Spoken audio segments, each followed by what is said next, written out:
7, kung mabait ka, maganda gising mo sa umaga. 7, pag hindi, 6. Pero pasado, definitely. Anong nagawa niyang tama at maayos para sa akin? Nasimulan niya ang pagkikipaglaban sa katiwalian at pinakita sa pamamagitan ni Pangulo Aquino mismo, doon lang muna tayo sa kanya, ng tamang daan kung saan hindi ka dapat at pwede palang hindi ka magnanakaw at makikinabang sa anumang pwesto o kapangyarihan meron ka. Pagkukulang, kakulangan ng mabilis na aksyon sa maraming problema.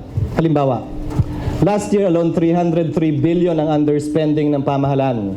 Since 2011, 623 billion na ang underspending ng pamahalang ito. As of this year, we allocated 43 billion for the construction of 41,000 classrooms.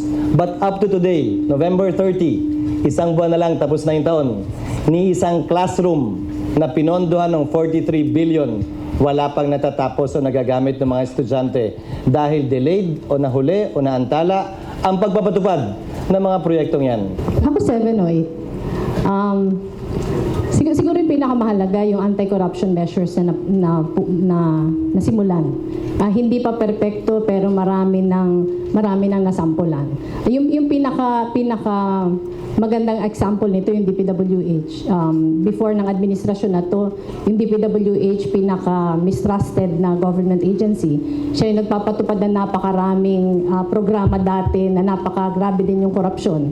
Pero ngayon pinaka-tinitiwalaan ng ahensya at napakalaking bagay ito kasi ito yung nagpapatupad ng ating infrastructure projects.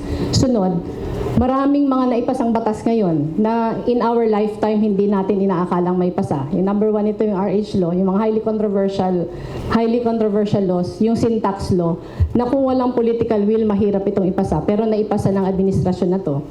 Marami ding pagkukulang.